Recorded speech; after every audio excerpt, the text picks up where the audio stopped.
This is the first of a three-part video series, which is basically, I'm sorry to say, about me. People often wonder why I am able to speak, why am I up front telling you about training, etc., etc. It's basically a who am I to talk to you. If you choose to listen to it, it's fine. If you really want to know a bit more about how I got to where I am and why I feel that I am best suited and best qualified, then please listen to these three short videos. First one going to be an introduction really as to what brought me into driver training in the first early years about training. Then I'll talk about my lead up to training, all some of the qualifications and why I did them and why they're important.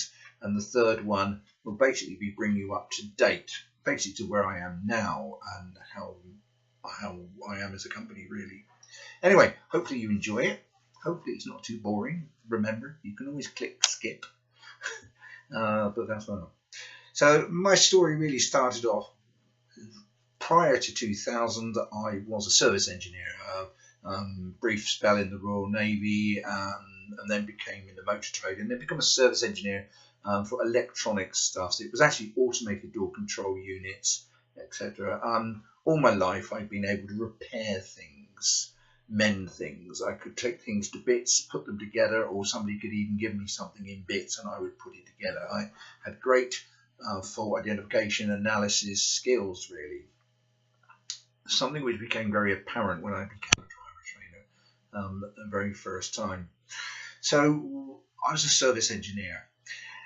Working on automatic doors. I would drive over 120,000 miles every year, and my customers were supermarkets and small businesses, etc. Anywhere where there would be an automatic door. Banks as well. Did a lot of banks, a lot of building societies, hospitals, etc., etc. One hospital we actually had over 150 doors in. So that's where I was. I always felt I was a little bit different. Everybody says I'm a little bit different, but anyway, I always felt I was a little bit different in the fact that when I turned up on site, I would be very much turn up on time. I would try and go and see the door in question first of all, see if I can find out what the fault was. Before I spoke to a manager, I would then go and look at any other doors on site. Normally there were only 5 or 6. So I'd go and look at any other doors, see if I could see anything wrong with them myself. Then I'd go and report to the duty manager. They'd look at the log and we'd see what the company had on file for faults, etc. Normally I'd already know what they were, but a brief chat, and I would also say to them, look, I'm also here. I've also seen X, Y, Z wrong with another door. I'm going to do that while I'm here. Okay. Most of them were on a service contract, which included, it was all included in the cost, so it wasn't as if there was an additional cost to them. This was normally met with quite a lot of positivity from managers who would say things like, have you had breakfast? Pop upstairs to our cafe, restaurant, go and have breakfast on us, you're so much different to the other guys. We never see them. They normally come in and duck out without us ever seeing them. So I sort of had a different customer service ethics, really. Ethics, yeah. I really wanted to please the customer. It did me well as well. When I finished the job, again, my area was always left clean. I always left it clean. I checked everything out. Back to the manager again and get them to sign off the work, etc. And that was there. My van was always very clean. I always kept it clean. My tools were always very organised. I kept the exact amount of stock that I knew I needed. And everything was very well organised. I say this because when I met all the other service engineers, their vans looked like, well, actually they'd been banger racing, and there was a mass of just parts just thrown into the back, and they often had problems. I used to rack my van out myself. I knew exactly where everything was, and it made my life much easier. I used to cover a huge area, one of the biggest areas of my company, and my figures for downtime for doors were very, very low. People were very happy. The bosses were very happy because I covered this huge area, and yet it was very, very efficient figures, etc. My driving, I always felt, was very courteous. I used to try and drive nicely, etc., etc. That was probably reflected in the condition of my van. As I said, some of my colleagues' vans looked like they'd been out banger racing. I didn't receive any points for my driving, despite the fact that some of my colleagues would receive points.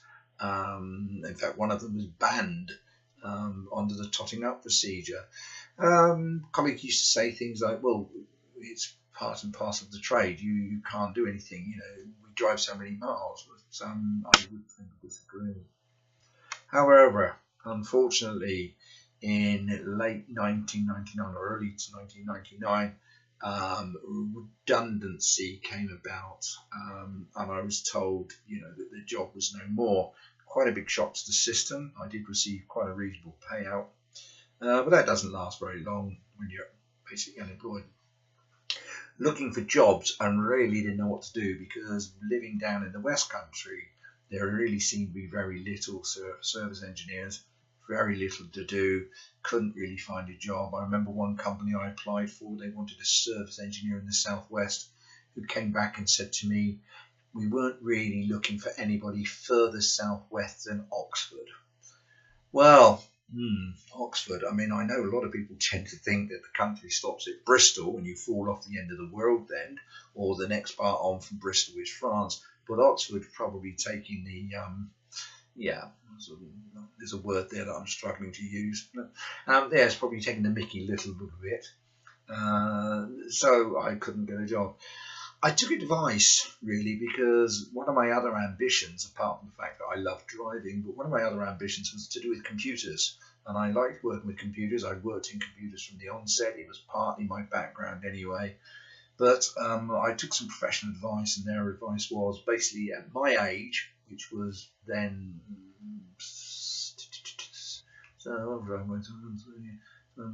mid-30s, then that probably driving instruction would have been the best one. So I pursued that.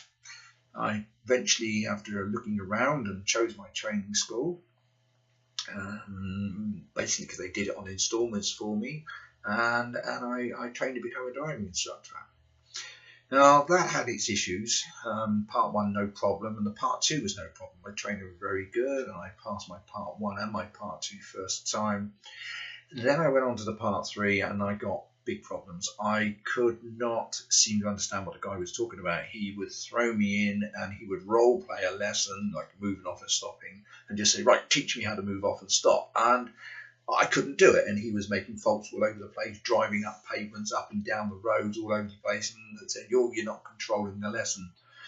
At this time, it's worth mentioning, I really didn't realise at this time that nobody had actually taught me how to do this. They just expect you to do this, and that was how nearly all the training went on back then. In fact, unfortunately, still the case today with some people.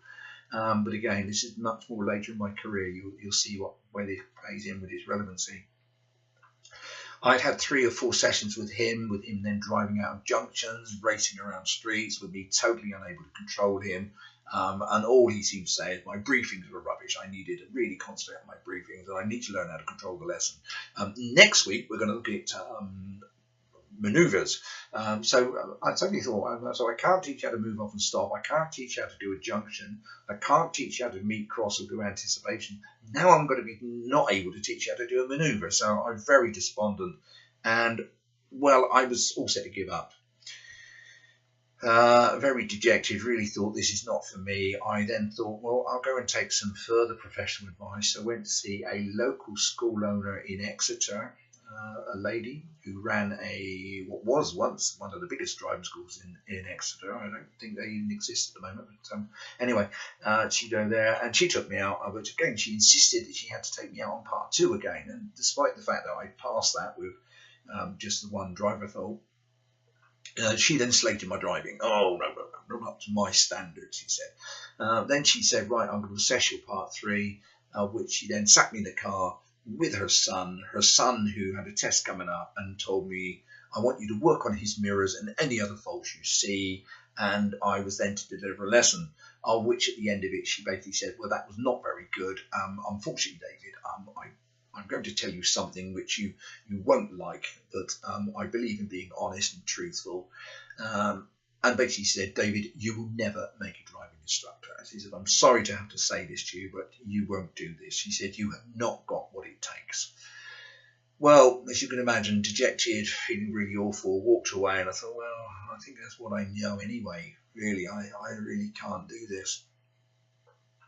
There was a 3 or 4 month spell, and I was giving up, really wondering what to do, considering other things, pub management, or what am I going to do, when I actually went back to the original school and sort of said to them, do you have another trainer or somebody else?